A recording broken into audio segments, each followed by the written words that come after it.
Swayam Prabha. Digital India. Educated India.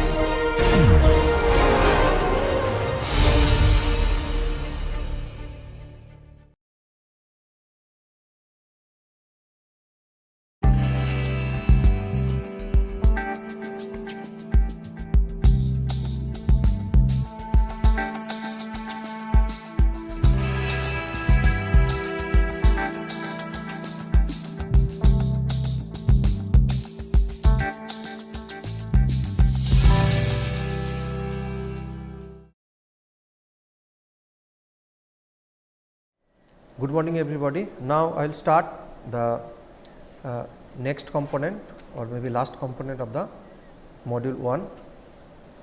So, first of all I will try to focus on the what is the effect of the surface active elements. So, you know in welding process that apart from the conductive heat transfer that actually happens within the weld pool, there is a considerable amount of the material flow or maybe fluid flow occurs within the weld pool. So, in that case that fluid flow actually takes a major role to determine the fusion zone shape, and most of the cases we normally neglect this fluid flow effect, and most we always try to do the heat transfer analysis by using the only heat conduction happens within the weld pool. So, that means we generally assume the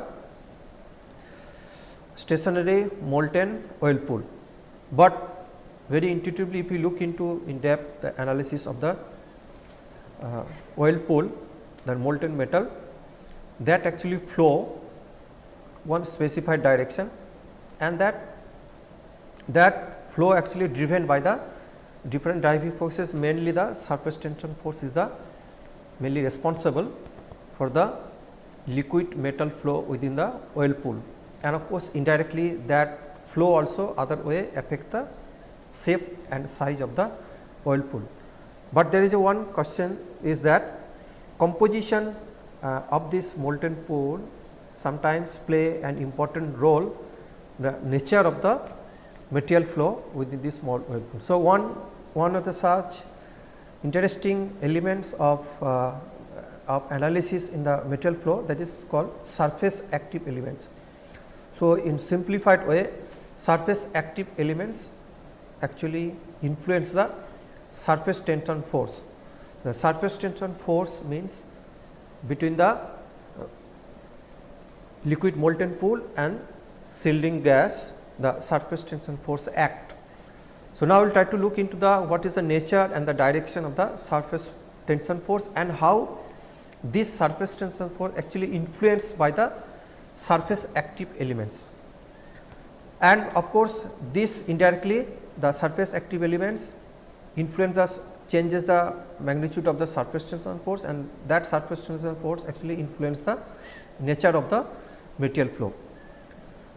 So, of course, the main factor or main driving force for the fluid flow is the surface tension force, apart from the buoyancy force, or if in arc welding process if there is there may be the effect of the electromagnetic force, or there may be effect of the plasma force that comes from the creation of the arc, that actually influence, but the influence of the plasma force, buoyancy force and the electromagnetic force may be less impact on the material flow, but surface tension force is the most important driving force or most significant force that impact more on the material flow. So, definitely not only the surface tension force, rather it is better to say the surface tension gradient, because the surface tension gradient also depends on composition of the metal. Not only that, also it depends also the temperature. So, it is a function of the composition as well as temperature. Now, sometimes the small concentration of the surface active elements actually affect the weld pool shape. For example, if we consider the pure iron, and for example, if we consider the steel, and if we assume the steel is having the binary system iron plus one surface active element. So, between the pure iron and this binary alloy of iron, that actually in these two cases the nature of the metal flow can be differ depending upon the presence of the surface active elements in the second case.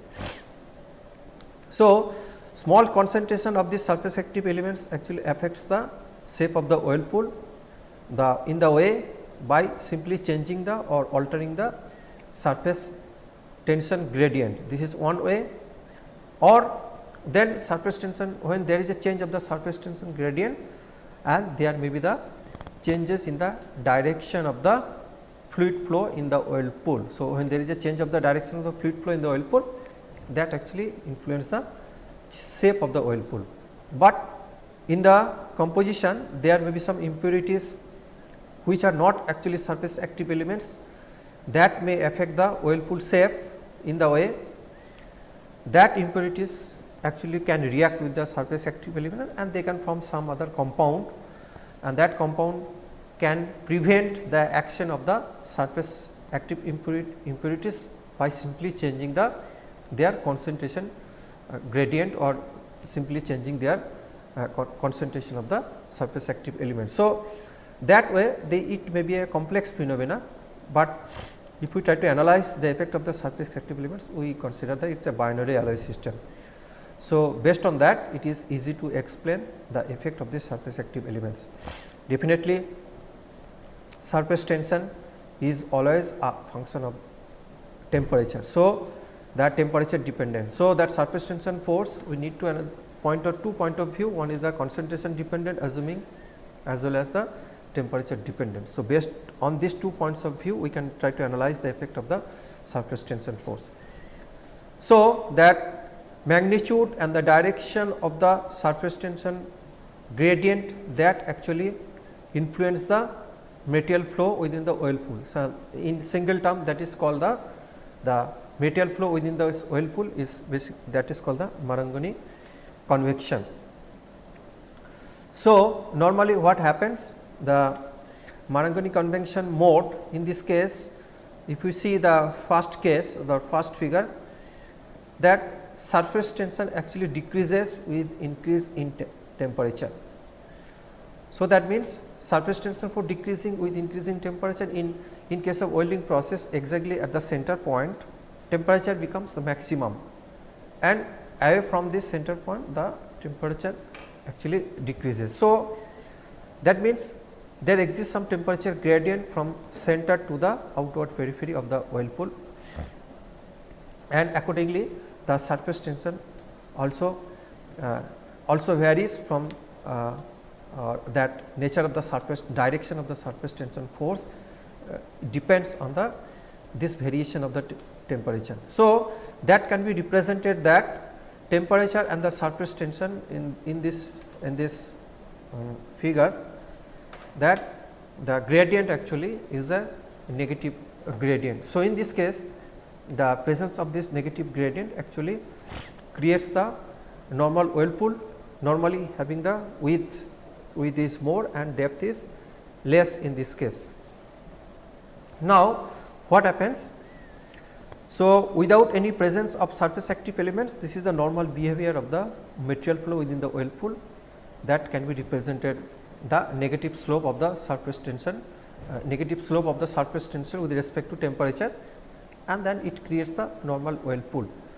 But what happens if some small amount of the surface active elements is added, that actually change the surface tension temperature coefficients to a positive value. So, adding of the surface active elements is basically change the slope from negative to positive slope. So, when there is a change of this slope, that typical nature of the behavior of the surface tension force or surface tension gradient is basically impact on the nature of the material flow. So, in this case, if the second case, what happens? Since the surface tension, the gradient changes from negative to positive gradient, then accordingly the shape of the whirlpool changes. So, in this case the whirlpool become narrower, the width becomes narrower, but depth actually increases. So, other way we can say, in the second case probably it is more advantageous if we try to achieve the high depth of penetration. So, as compared to the wider width. So, second case the aspect ratio also increases in respect to the first case, as well as the penetration also increases in the second case. So, in the second case it is more desirable, and that comes from simply basics, simply adding some amount of the surface active elements. But of course, the quantity, the amount or the concentration of the surface active elements also having some role. Not any amount of the surface active elements can change this surface tension gradient from negative to positive.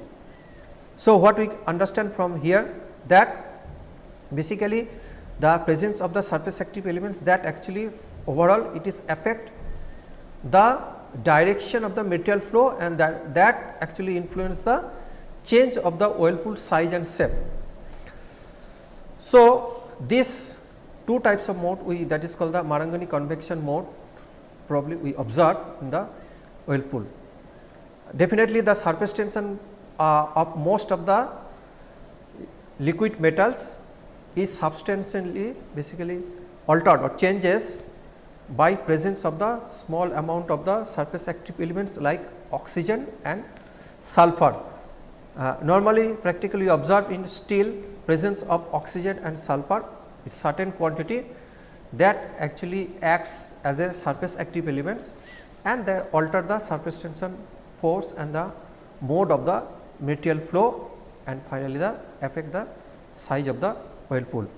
Now, presence of the surface active elements or agent in the liquid metal is significant, and that is better represented by the temperature gradient of this surface tension force, and that temperature gradient of the surface tension force that actually changes from negative to positive changes, and depending upon the presence of the surface active agent in this case. So, the Marangoni convection, the flow of the Marangoni convection within the oil pool, that actually influence the oil pool in presence or absence of the surface active elements. So, one example is that presence of the sulfur and oxygen in steel normally observed in specifically stainless steels acts as a surface active elements. So, one practical example of the surface active elements we observe that 180 to 600 ppm within the final oil pool, presence of oxygen in SS 304, that means stainless steel 304 grade stainless steel, produce the maximum oil penetration with a certain specific welding condition. So, that means there may be some optimum amount of the surface active elements that then we can get the maximum benefit of we can achieve the maximum oil penetration. But if we further increase the amount of the surface active elements, it does not influence the surface active agent in this case. So, we cannot increase penetration too much, and if we abruptly increase the amount of the surface active elements, but at the same time if the very small quantity of the surface active elements also may not be beneficial to increase the depth of penetration. So, this optimum amount practically observed that it actually gets the maximum benefit of the maximum penetration can be achieved. So, conclusion is from that presence of that surface active elements that some optimum quantity of the surface active elements is always beneficial to get the maximum depth of penetration in case of any welding process. So, we can further analyze this basically the surface tension force effect of this surface active elements in the oil pool model. Here if you see that one binary system, that means FeS, so pure iron and sulfur. So, sulfur also can act as a surface active elements. See here we can see that it is a combined effect of 3-dimensional figure, that once the surface tension force is the function of here the temperature as well as the activity of sulfur. That means amount of the sulfur and temperature, both actually is a makes a combined effect on the surface tension force, and here you can see. So, this figure shows that nature of the surface tension force. We can see that with respect, if we look into the with respect to the temperature. So, at certain temperature, optimum temperature, there is a surface tension force is maximum for a fixed amount of the surface active element, and other cases if we see that combined effect very small amount, the surface tension force becomes very maximum, it is a very small amount of the surface active element and probably at the high temperature. So, this 3 dimensional figure will be better explained in this way, that this case, that here the surface activity, surface active elements is low in this case. So, very small amount of the surface active elements, or I can say that there is no surface active elements. So, in this case, that we try to represent the Marangoni convection, nature of the Marangoni convection in the oil pool like that. So, it is the in case of the pure iron, that means there is no surface active elements. In this case, a jet the depth direction, and the on the top surface the what should be the oil pool width in this case. So, here the shear stress is basically acting from center to outward periphery. So, that actually try to drive the molten material from center to outward periphery, and we can say it is try to create on this plane some material flow occurs in clockwise direction. So, with this nature of the material flow actually try to increase the width of the molten pool and try to decrease the penetration of the molten pool. So, that means in case of pure iron, that means without any effect of the surface active elements, normally we can expect the wider width and the low depth of penetration, depending upon the, it depends on the nature of the material flow or nature of the Marangoni convection that happens within the oil pool. But in other cases, if we look into this other part, in this case metal is having considerable amount of the surface active elements. So, it is a, I can say it is a binary system, FES system, and is focused on that metal is having the considerable amount of the surface active elements and certain temperature, it achieves at the certain temperature. So, in this case what happens, that shear stress we can find out that shear stress in this case the viscosity into velocity gradient something like that. So, that shear stress acting on the surface is not exactly outward direction, it is acting the inward direction, and that shear stress is basically comes from the effect of the nature of the surface tension force, and then surface tension force, and that shear stress is linked with the velocity gradient. So, that means that metal is flowing from outward periphery to the center direction. That means, it will try to create the flow of the metal flow, it is like that some anti-clockwise direction, it is completely reverse from the pure iron system, pure Fe system. So, when it is making the clockwise material flow, that impact on the final oil pool shape like that, it actually decreases the weld width, but it try to increase the depth of penetration. So, that way there in this way basically that once it is surface tension force changes, gradient changes with respect to temperature and the concentration of the surface active elements, and that finally it influences the Marangoni convection of the oil pool, and it basically impact on the shape of the oil pool. We can further try to look into that, try to present this thing, that surface tension force temperature, and these two cases, one is the in case of iron it is represented by the simply negative slope, that means slope is less than 0, and this temperature coefficients of the surface tension we can say, and other cases the APS system. So, in this it is a binary system, that means the APS system, it basically takes the include the effect of the surface active element. So, in this case with reactive to temperature, it reached the optimum value, the positive slope up to certain point, then the slope becomes 0, and then again the further increment of the temperature, the slope actually changes to the negative. So, up to that point it behaves the completely different from the pure iron system, but when you cross the optimum point, then the slope again its slope becomes negative. That means, slope becomes negative means it is the similar phenomena, similar situation like the pure iron. So, that means there is no effect of the surface active elements beyond certain optimum temperature. So, that is better explained in this way, that shear stress can be defined by the shear stress is acting on the fluid surface of the fluid in terms of the first derivative of the surface tension force, because surface tension force is basically represented by the force per unit length. So, then when it is derivative with respect to length, then it becomes the stress value. So, then shear stress is linked the surface tension force, and then this surface tension force derivative of the surface tension force can be written in these two components. One is the temperature differentiation of the surface tension force, and second part is the temperature gradient.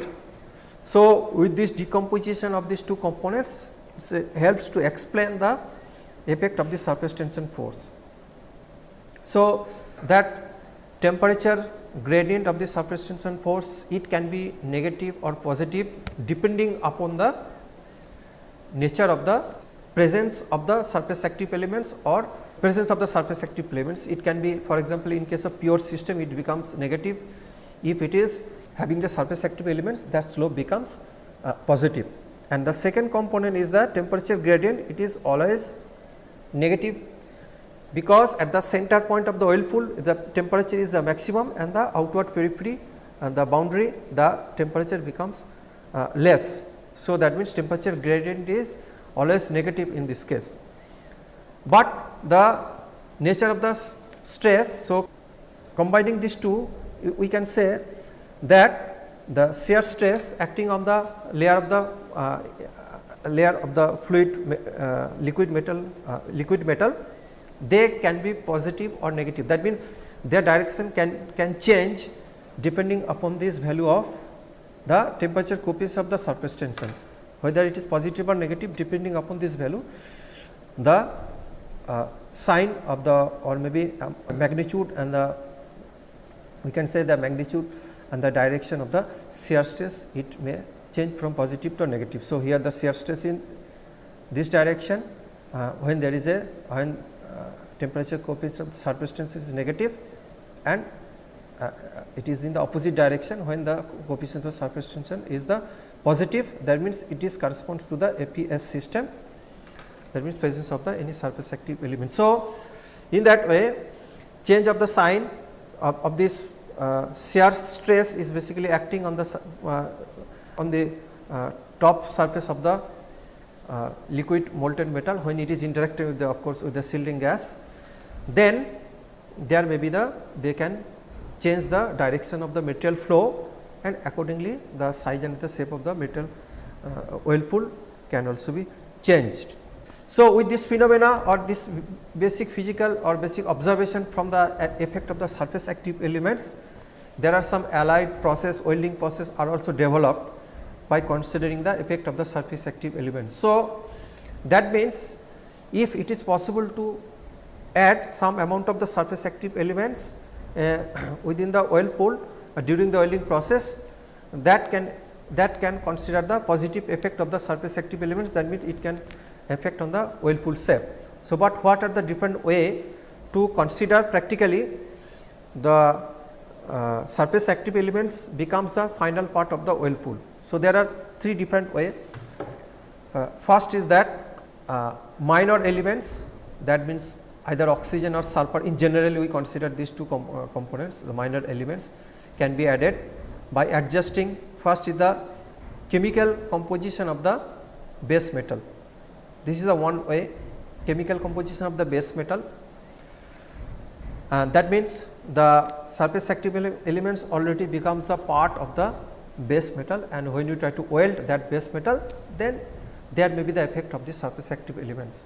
Or there are other way also, simply spreading the fluxes, that means halides or oxides on the substrate material. So, simply making the different oxides, the coating of the oxides on the material which is supposed to weld. So, in that way also it is possible to supply the surface active elements, and there is the another way, directly using these surface active elements with the shielding gas. That is another option.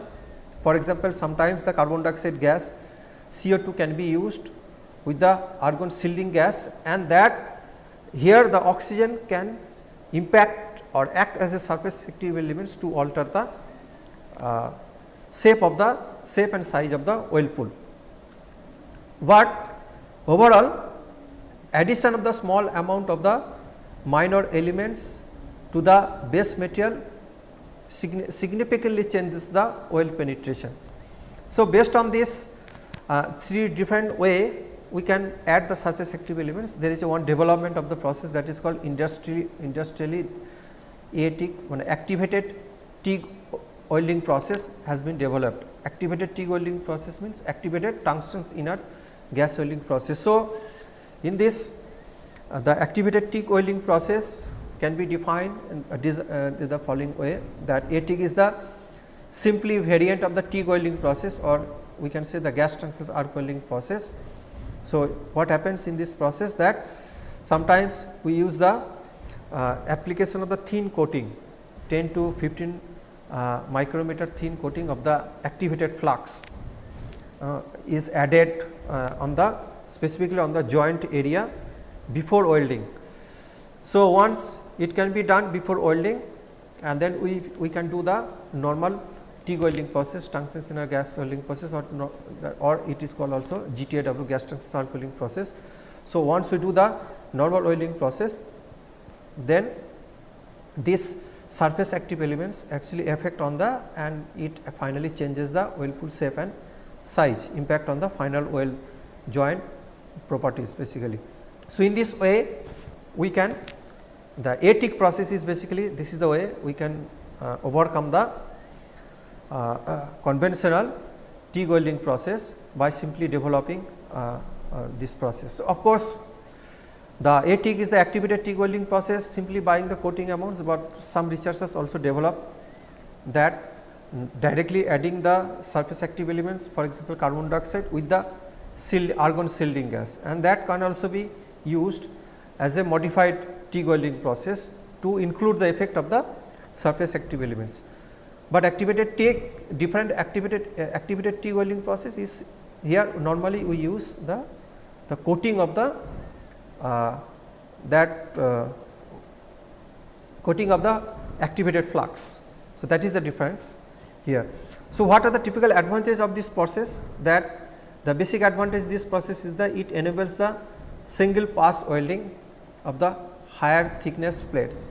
So, single pass welding of the higher thickness plates, and not necessary to do the multiple welding, because it considerably increase the depth of penetration. So, multiple passes is not required in this case. That is one significant advantage of this process, and of course, enhance the productivity and reduce the consumption of the filler material. In this case, residual stress can be reduced significantly, more than 70%, and the weld joint are basically almost distortion free. Distortion can be avoided using this activated TIG welding process, and of course, the significant reduction in the cost of fabrication,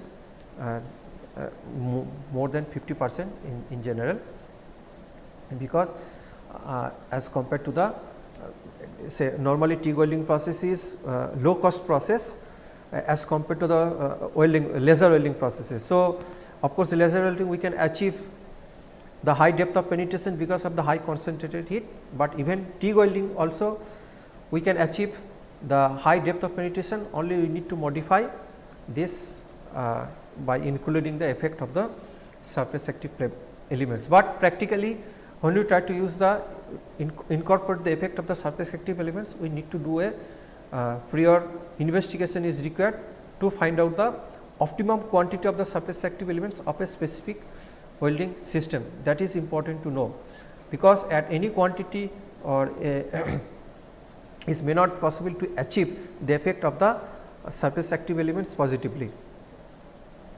So, next topic is that apart from the effect of the surface active elements, we will look into the another interesting welding process, which normally use welding of the basically joining of the two pipes, and the more efficiently with the less time, the with the low cost the pipes can be welded. So, that actually developed this process from the basic taking the basic principle of the arc welding process, but by incorporation of the magnetic field here. So, this process is called magnetic impelled arc butt welding.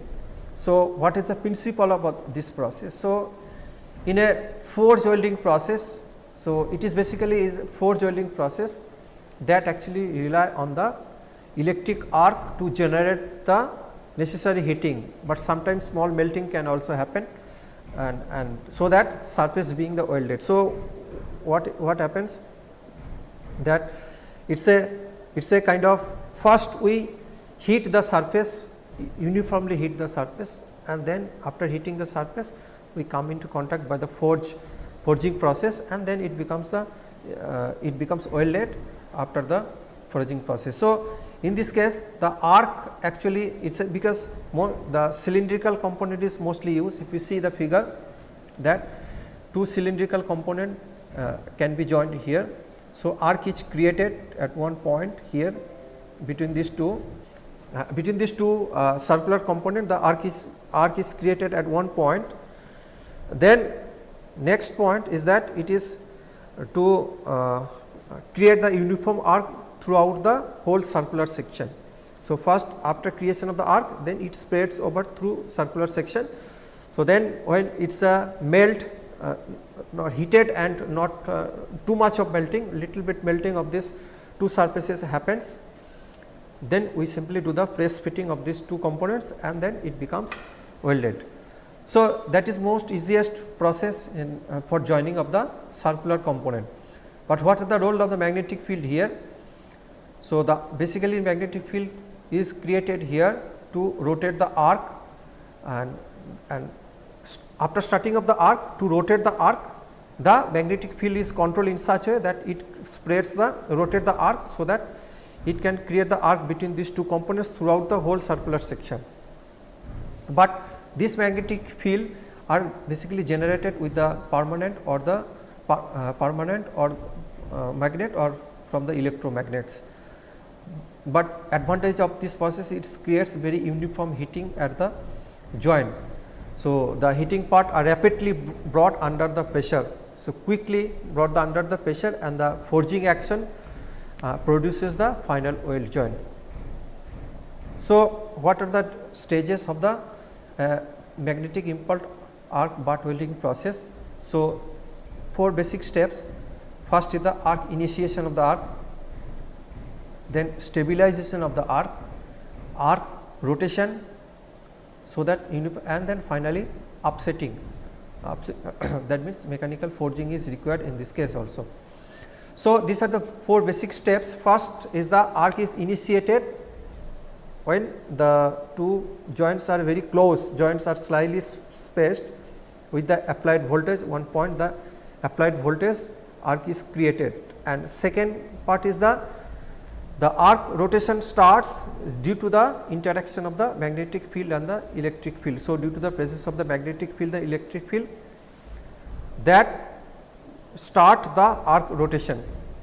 So, in after the starting of the arc rotation, the momentum of the arc, once the momentum of the arc gets established. So, momentum of the arc becomes established, and the arc velocity is then stabilized and results in the variable arc ring around the gap between the joints. So, first initiation of the arc and then stabilization of the arc, and then electromagnetic field basically try to rotate the arc, and once the arc rotate uniformly throughout the whole ring, then it try to create the uniform heat throughout the ring.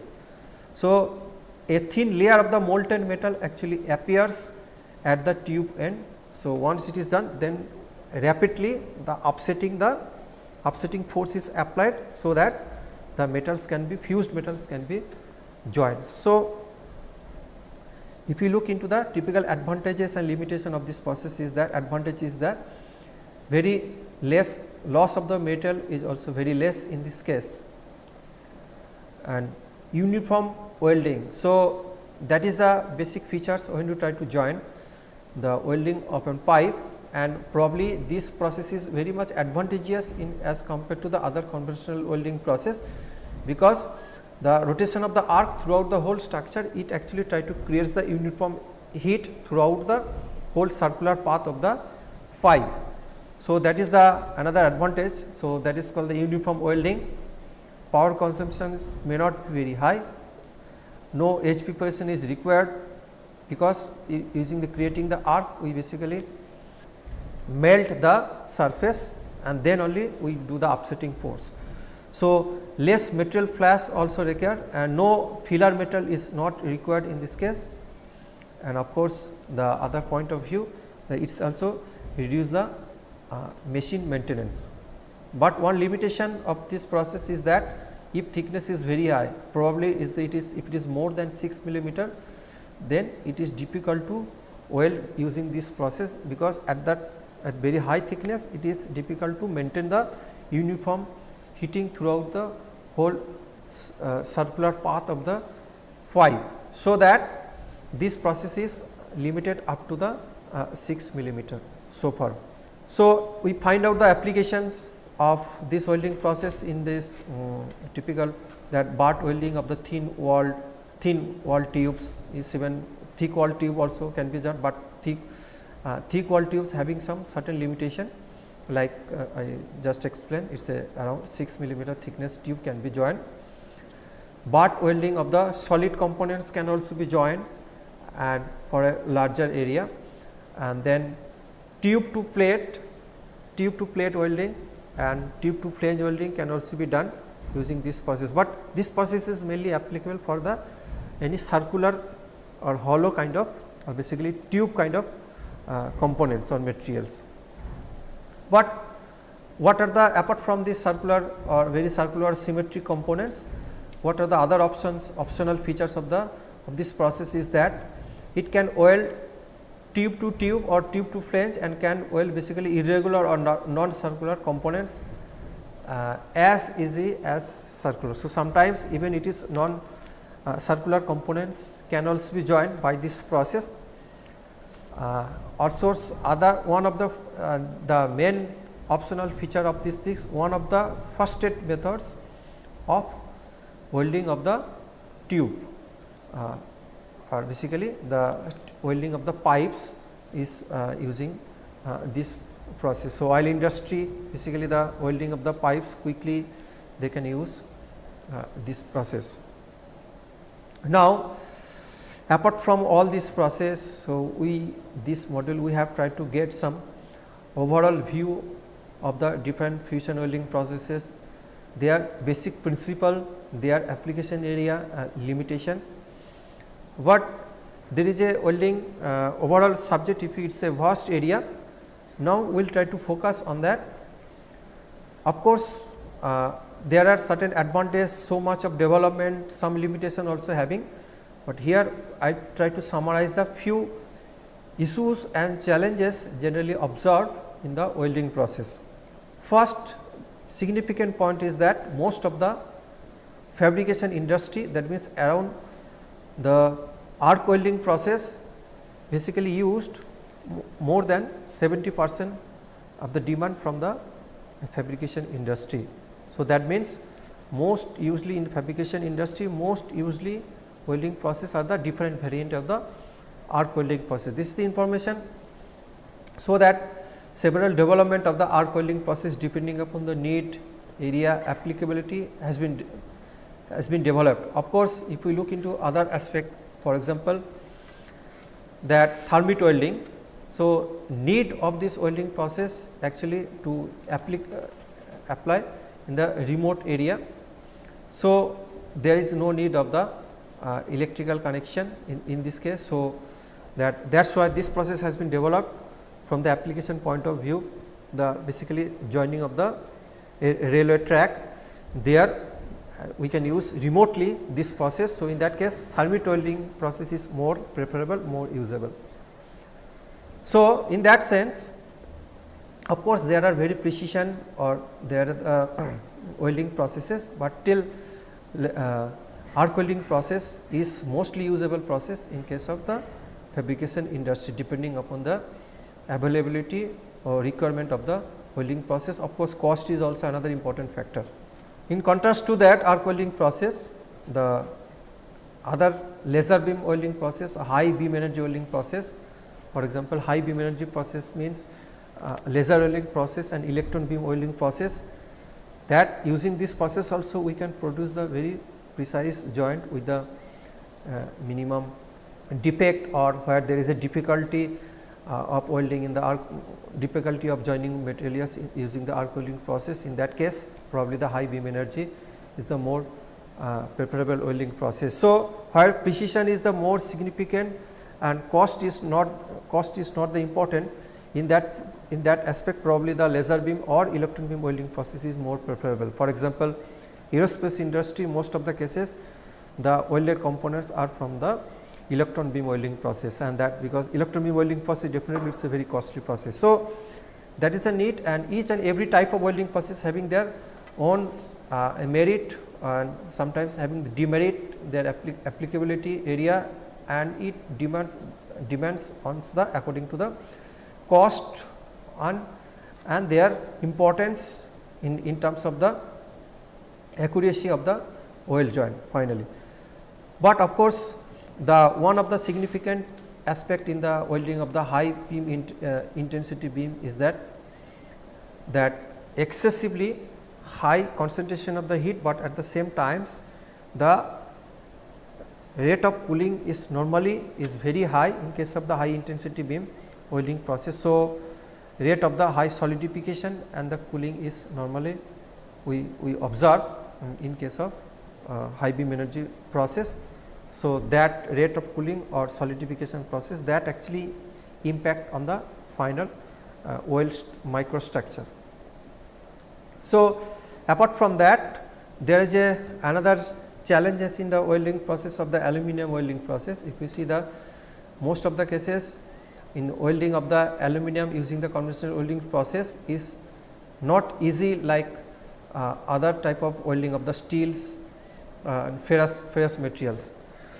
So, porosity in aluminum welds is the major challenge, because aluminum exhibits 20% greater solubility of the hydrogen in the liquid state at a high temperature, and that gas may be entrapped and creates the porosity in the solidified weld. So, that solidified weld that becomes the part. So, if we use in conventionally the other welding process, the welding of the aluminum is really very difficult. So, we can expect that the probability of the formation of the weld defects will be more in case of the aluminum welding process. So, that is why not all the welding process is suitable for the aluminum welding process, specifically sometimes specific design, some modification of the welding process is required to join the aluminum. In final welded structure, even fusion welding process, the high distortion and cracks are also the other type of the problem. Here high distortion of the crack is basically we observe that the distortion is mainly comes from the coefficient of the thermal expansion, and if we observe that if happens during the solidification, the after application of the heat, the molten metal and molten becomes solidified to the solidify, and the solidified structure can from the solidification cracking may also occur. So, that solidification cracking is mainly due to the if there is a large change in the volume, or basically volume shrinkage is very high during the solidification. So, that actually creates either solidification cracking or creates a large amount of the distortion in the final weld structures, or it can create the solidification cracking. So, that is another problem. Specifically, this problem is related to the large amount of the volume shrinkage during the welding process, and it depends on the typical properties of the material, that volume shrinkage. But if you look into this figure, right hand side, that it is a simply joining of the titanium alloy to weld, and we can see there is a, if plate is very high length. So, we can observe some distortion. So, that distortion also comes, or that is related to the amount of the residual stress generated within the body itself, and finally, it creates the distortion. So, if we want to overcome this kind of problems, so definitely we need to know the structural changes after the solidification or solidification behavior, how it needs to study in detail to predict the solidification cracking or different type of material. So, it is to more or less the metallurgical structure or changes during the welding process. So, this is different aspect, we will having one module to look into that metallurgy of welding processes also. So, in that process it is mainly the how the metallurgical structure, it depends on the the rate of the cooling during the solidification process. But of course, distortion, solidification, cracking, this kind of problem will always be there during the welding process. Only thing is that how we can minimize this kind of problems of the different processes. Other issues of welding process is that basically the welding of the titanium alloy, and of course, titanium alloy using the normal arc welding process is really very challenging, because titanium actually at high temperature, titanium always react with the oxygen, nitrogen and hydrogen at certain temperature, and then molten weld pool must be protected from this atmospheric contamination till it cools down to the certain temperature. So, that is a real problem. So, it may not be too much severe in case of the welding of the steel, but welding of the titanium is it's a very difficult, because it easily react with the oxygen and hydrogen, and the oxygen becomes the part of the final weld joint. So, welds can contaminate it with the oxygen, and it actually creates the very brittle and hard. So, that is why to avoid the atmospheric contamination, normal most of the cases we do the welding of the titanium alloy inside a chamber, or some modification can be done when you try to do the welding of the titanium alloy, so that this oxidation problem can be at least it can be reduced. So, the one of the methodology of welding of the titanium alloy is that if we change simply using the fixture using for the welding of the two sheet plate, for example. So, here we can use the copper plate, and we can use the purging extra shielding gas. So, extra shielding gas actually comes from this small hole. If you look into this fixture, so that actually protect the titanium alloy during the welding process. So, this is the one of the easiest solution for welding of the titanium alloy. So, it's this type of extra arrangement of the shielding gas may not be required in the when you try to do the welding process, simply either plasma arc welding or TIG tungsten in a gas welding process. So, that is why to protect it this oxidation problem to some extent in case of welding of the titanium. Another advantage, that means as compared to the friction welding process, there is a recently there is a so much of development of the friction state welding happens. This is the one kind of the solid state welding process, and if we see this solid state welding process, that here also the weld can be created in the different zone that weld nugget in friction stir welding process. So, let us see the what is the friction stir welding process. Friction stir welding process simply two components are joined by stirring of the plasticized material. So, that temperature should be controlled in such a it should be well below at least below the melting point temperature. So, frictional heat is generated and the plasticized material is basically mixing and it finally makes the weld joint. So, typical characteristic of this solid state welding process is that it creates some nugget zone, and that nugget zone is basically defined by the certain temperature, thermomechanically affected zone, heat affected zone and unaffected base metal. So, to do these things we need the design of the tool is important to know here, that the different type of the tools, tool probe, cylindrical profile, taper cylindrical, having thread and square, threaded, triangular shape of the. So, these are the different types of tools can be used for the welding purposes. In the design of the different types of tool is mainly attributed to that material flow or mixing of the material can be ensured to expect the good weld joint. So, this friction stir welding is the recent development in the solid state welding process, and nowadays people are also using this is also having so many advantages as compared to the fusion welding process. So, like that many problems of the fusion welding process can be avoided if you try to use this solid state welding process, typically the friction stir welding process.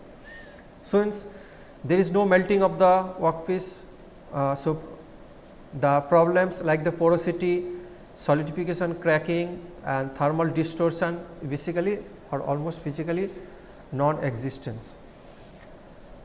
But only difficulty is that friction stir welding process limitation is that if there is a insufficient material flow, then it can create some defects.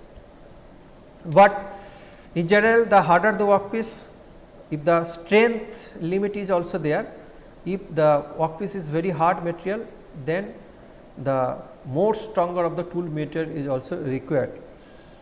And because the weld actually evolves simply as a function of the geometry of the tool, nature of the geometry of the tool, what is the tool rotational speed and what is the welding piece or actually impact on the final weld joint quantity in the solid state welding process. But issues or challenges in this process is that, and challenge mainly if we find out that insufficient material flow, if we look into this figure that it is a welded joint, but we can observe some small gap. So, that means there is this happens due to the material flow is not good, then it can create this kind of problem also. On right hand side also it is a good weld joint, and that means in solid state welding process joining these two components. So, therefore, it is extremely important to identify the appropriate composition of the tool, appropriate combination of the tool geometry and the other welding parameters, tool rotational speed and also welding speed, that actually ensure the proper material flow. Then we can use this combination of the parameters and we can expect the good weld joint. But other side, the limitation of this process is that because tool experience the severe amount of the stress rotation. So, wear of the tools is very important of this, and cost of the tool also a very important matter in this process. And of course, this process is limited to up to certain if it is very high hard material is very difficult to welding this process. So, still it is not commercially used specifically for welding of the very high hardness material. So, in that case the only solution is the fusion welding process, but few cases it is this process has been we can expect a good weld joint solid state welding process, and in this case the difficulties or having porosity and cracking, all these phenomena can be avoided this type of welding process, this solid state welding process. But another issues in welding process, that is called the friction welding of nickel based super alloy and titanium alloy. So, this type of welding material we generally use the friction welding. So, of course, the fusion welding of the nickel based alloy, super alloy and the titanium alloy is very much difficult because of their high melting temperature and at the same time high reactivity with the at the very high temperature. So, that is the limitation of using the fusion welding process, specifically the nickel based super alloy and titanium alloy. So, friction welding is the most efficient method by joining of these materials in very critical applications, probably in case of aerospace industry. Now, other welding processes, for example, laser beam welding process of aluminum and titanium alloy is another alternative method. So, laser beam can also be used welding of the aluminum or titanium alloy. We know the different type of the solid state laser and gas lasers are also there, and that laser beam can be produced the very narrow weld and with the minimum heat affected zone and high depth of penetration and small distortion as compared to the other arc welding process. So, in that sense the difficulty of welding aluminum or titanium in very conventional arc welding process. So, that can be used in the laser beam welding process. So, probably for example, in welding of the titanium alloy, if we try to use the laser welding process, so extra shielding gas sometimes may not be required, probably the shielding provided by the laser during the laser welding process is sometimes is advantageous, or other way the welding can be done this for these materials in a separate vacuum chamber. But mainly in case of that large panel fuselage, that means what is the main body of the aircraft is basically we generally apply the laser beam welding process. So, because simultaneous welding from both sides, that means path of the welding in this case is very important. So, if you choose proper path of the welding process, that means simultaneous welding from the both side, that actually try to minimize the distortion in a very large or spherical or cylindrical panels that used for the main part of the aircraft body. And electron beam, that is the another welding process, that is the electron beam, which is welding process, which is the mostly used in case of the aerospace industry. And that electron beam welding process in aerospace industry mainly used in a vacuum, and that actually ensures no gas contaminations, and that actually provide the very high depth of penetration irrespective of the type and the nature of the surface condition of the material, and this is very proven or widely accepted critical aerospace, widely accepted for the critical aerospace material. So, most of the aerospace components is used in case of used by the electron beam welding process. So, critical aerospace components such as gear, compressor, rotor, this type of component of the aerospace industry, they actually using the electron beam welding process, because here the defect free welding is the main constant here. So, therefore, electron beam is the good solution for the one of the approved joining process specifically used for the aerospace industry.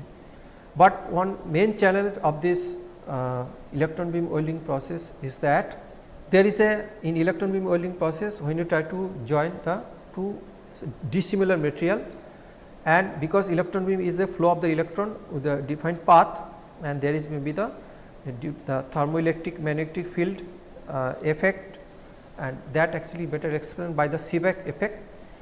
Because of that, the path of the electron beam actually get deflected in one side of the material depending upon the magnetic permeability of the both the material.